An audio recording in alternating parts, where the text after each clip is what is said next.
Okey, baca doa. Bismillahirrahmanirrahim. Amin ya rabbal alamin. Okey, semua pelajar duduk. Syukran laka ya Ustaz. Okey, duduk. Semua sudah makan? Sudah. Okey, sedap nak makan ni cantik? Tak sedap. Tak sedap. Nantilah saya cuba. Saya pun belum makan lagi di KT hari ni. Okey, sebelum saya nak mulakan pelajaran, Ustaz nak mulakan pelajaran hari ni, Ustaz nak tanya balik. Ingat lagi tak pelajaran Ustaz minggu lepas? Ingat tak? Ingat. Izzat, kat belakang tu ingat tak? Tentang apa? Bagus, kita dah belajar tentang tayamum. Okey, apa itu tayamum? Izzat? Bagus. Yang menggantikan wuduk apabila air tiada ataupun sakit. Okey, secara ringkasnya. Bagus. Okey, Ustaz nak ingat perkara itu sampai bila-bila. Okey. Sekarang ni Ustaz nak semua tengok di hadapan. Okey, semua tengok di hadapan. Okey, siapa boleh beritahu saya Ustaz, angkat tangan, beritahu Ustaz apa yang anda nampak dari gambar ini? Ya Izzat? Nampak Datuk. Nampak datuk. Lagi? Nampak bayi, budak kecil. Lagi? Tak dengar? Nampak ayah. Lagi? Ada lagi? Kurang tepat lagi ni? Bagus. Itu yang saya nak dengar jawapan itu. Okey, ini adalah gambar tentang keluarga. Okey, keluarga. Saya pun ada keluarga dan kita semua ada keluarga. Okey, keluarga kita ini datang ataupun lahir dari dua insan, iaitu yang pertama ibu kita, yang kedua ayah kita. Okey, oleh kerana mereka inilah yang menjadi sebab kita berada di dunia ini, yang melahirkan kita, yang membesarkan kita, yang beri duit kepada kita datang sekolah, maka kita perlulah menghormati mereka. Okey, dalam topik hari ini, siapa dapat agak-agak, siapa yang tahu apa pelajaran yang kita akan belajar hari ini? Ada yang tahu? Pandai. Hari ini kita akan belajar tentang tajuk muliakan ibu bapa, bahagiakan keluarga. Okey? Okey, baik. Jadi kita nak tengok apa dalil nakli kewajipan beradab kepada ibu bapa. Perintah untuk kita berbuat baik kepada ibu bapa bukanlah daripada cikgu, bukanlah daripada kawan-kawan, atau bukanlah daripada pemimpin ataupun yang di-Pertuan Agong sekalipun. Perintah ini adalah datang daripada Allah. Bila dia datang daripada Allah, kita pakai sebagai dalil nakli. Okey, saya nak minta seorang pelajar yang boleh membaca Al-Quran dengan baik untuk bangun, berdiri dan persembahkan bacaan dalil nakli kewajipan beradab kepada ibu bapa bagi semua orang dengar. Okey, siapa volunteer? Okey, Abu. Okey. Baca, mulakan dengan a'udzubillahi minasyaitonirrajim. 1 2 3. Kuat sikit, Abu. Kuat sikit. Amin. Sadaqallahul azim. Yang lain, apa komen anda dengan bacaan Abu? Bagus kan? Ya, Ustaz setuju dengan pandangan kamu. Okey. Saya dah lepas ni, kalau saya minta kamu baca ayat Al-Quran, bacalah seperti Abu. Okey? Okey, baik. Jadi kita dah tengok dalil Al-Quran berkaitan dengan kewajipan beradab kepada ibu bapa. Tapi kamu fahamkan maksud dia apa? Apa yang Allah nak sampaikan kepada kita? Tidak tahu kan? Okey, sekarang kita tengok maksud yang Allah nak sampaikan kepada kita. Okey, ini adalah terjemahan dia. Okey, sekarang saya nak perempuan pula. perempuan pula baca. Kalau lelaki dah baca ayat Al-Quran, perempuan baca terjemahan dia. Okey, 1, 2, 3, angkat tangan. Okey, Sarah. Okey, Sarah baca kuat. Bagi satu kelas dengar. Hendaklah kamu bangga diri.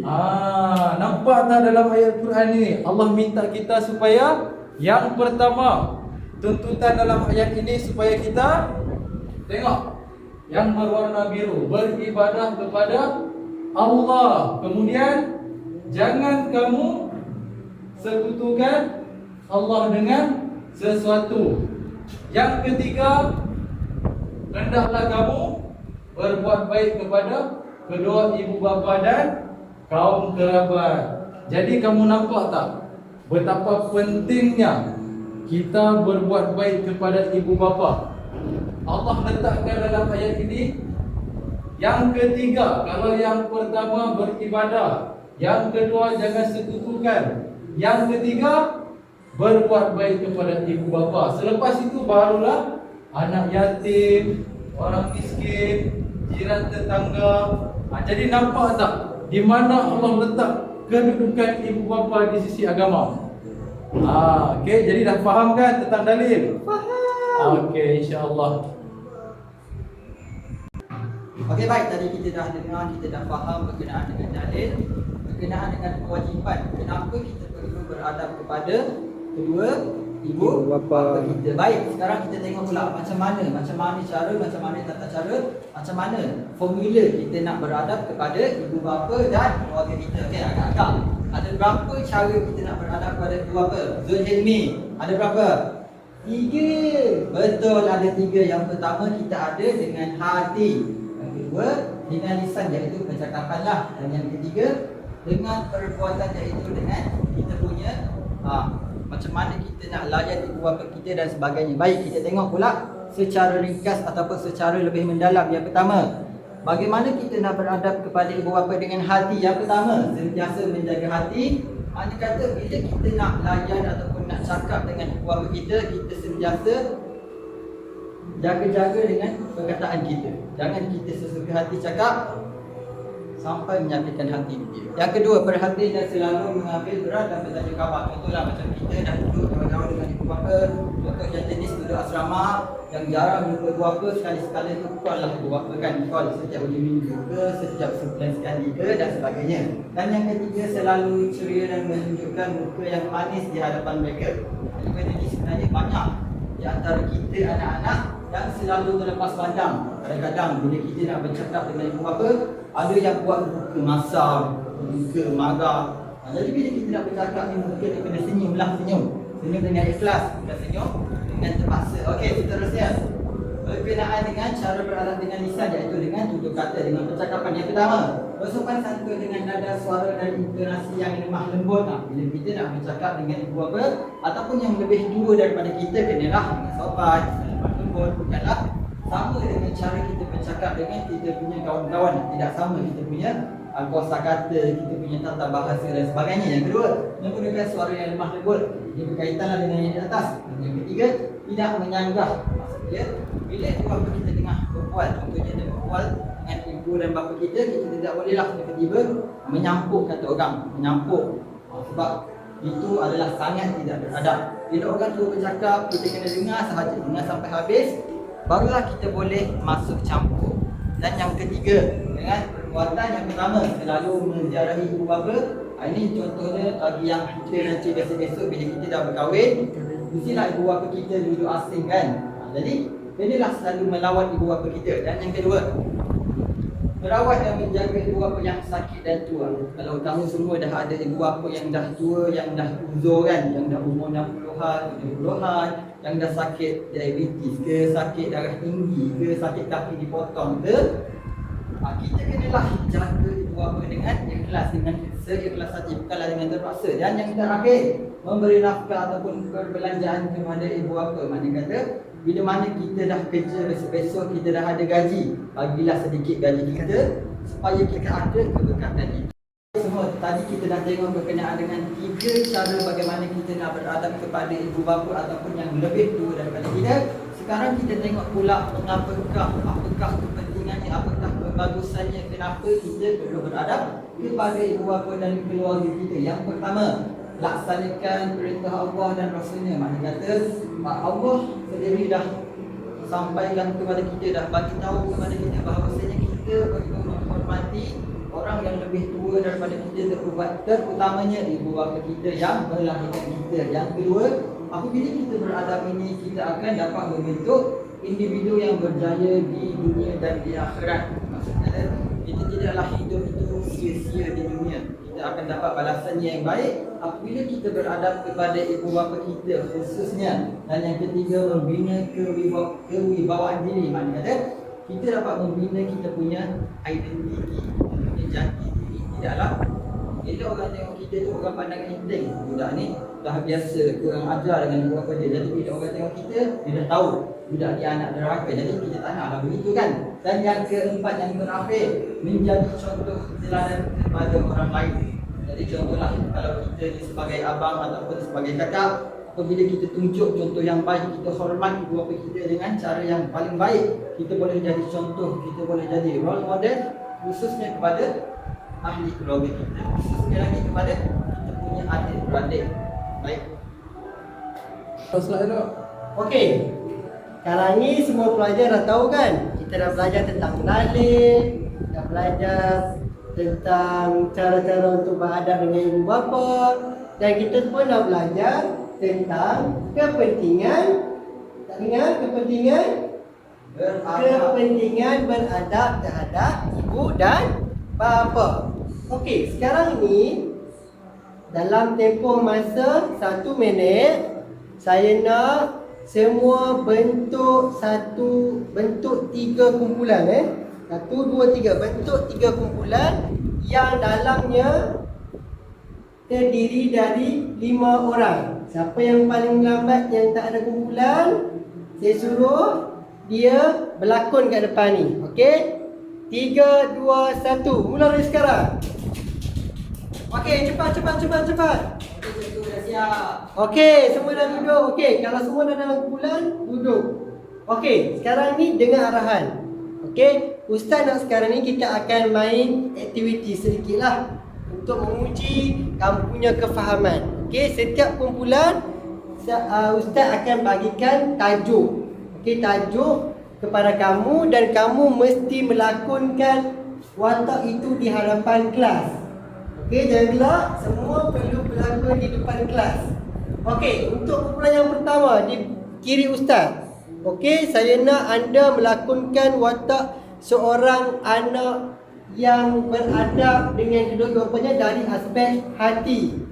Okey, yang di belakang sana contoh watak beradab dengan ibu bapa dari aspek perlakuan. Dan di belah kanan Ustaz dari aspek satu lagi apa? Lisan. Okey, semua dah cukup? Semua dah faham? Ada soalan? Okey, Ustaz bagi masa 5 minit. Okey, sila. Ustaz bagi masa 10 minit. Okey, untuk kamu berkolaborasi, untuk kamu melakukan sumbang saran antara kamu semua.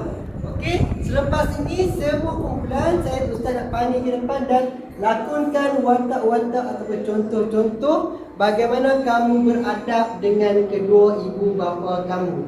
Okey, 10 minit bermula dari sekarang. Okey, 10 minit dah tamat. Macam mana, semua dah ready? Tak ready lagi?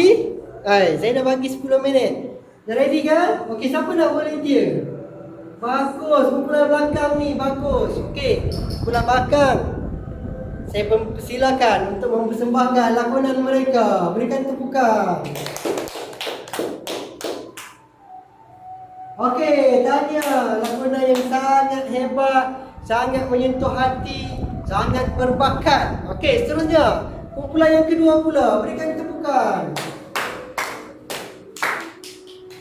Tahniah, terbaik, lakonan yang sungguh mantap. Itulah caranya bagaimana kita beradab terhadap ibu bapa kita. Okey, kita tengok pula kumpulan yang terakhir, yang paling terakhir, yang tak nak datang kat depan ni, nak last ni. Mungkin dia lagi hebat dia punya idea kan.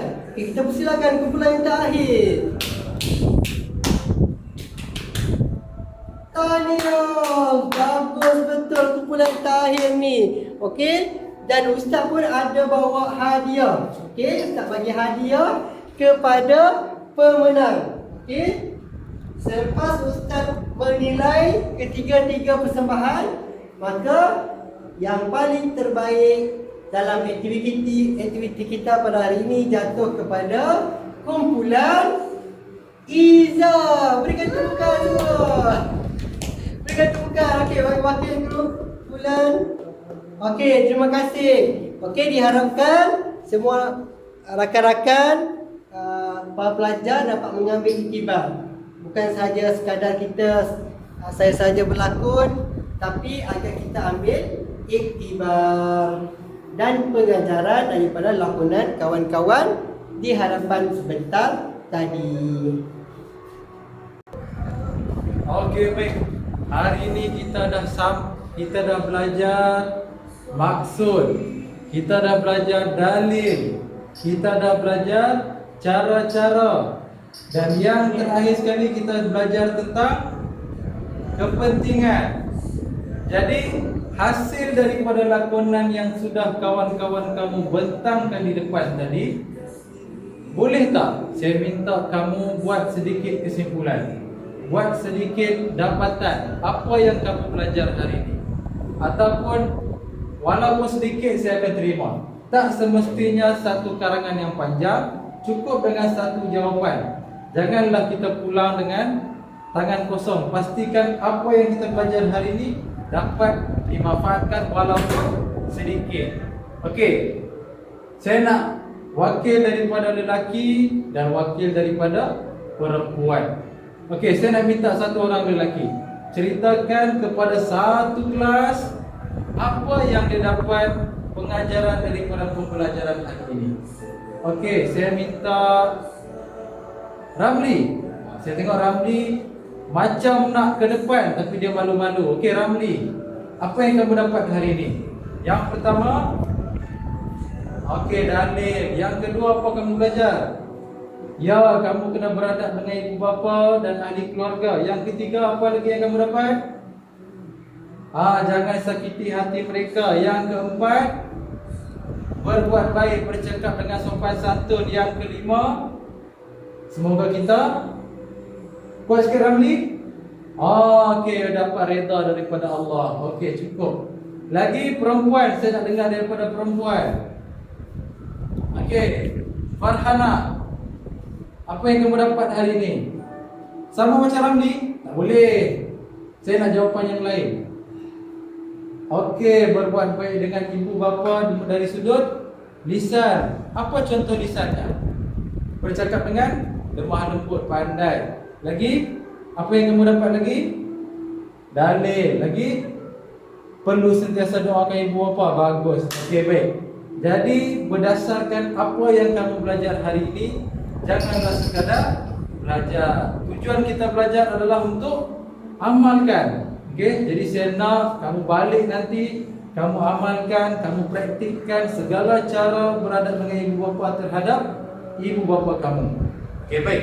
Kemudian saya nak bagi sebagai pengumuman, saya nak bagi kerja rumah. Buka buku teks muka surat 53. Di bahagian penilaian, okey, siapkan latihan 1 dan 2. Okey, besok pastikan buku latihan kamu dah ada atas meja saya. Boleh? Boleh. Okey, baik. Okey, sekian. Jangan lupa pelajaran hari ini. Balik aplikasikan kepada ibu bapa. Okey, sekian. Itu sahaja untuk hari ini. Jumpa lagi pada kelas akan datang. Ya man, syukran laka ya Ustaz. Okey, terima kasih. Okey, nama saya Muhammad Syafiq bin Muhammad Rusdi, PDPP PAI 2. Dan nama saya Muhammad Zahid Muhammad Hussein, PDPP PAI 2. Saya Muhammad Zulilmi bin Rosmi dari PDPP PAI 2.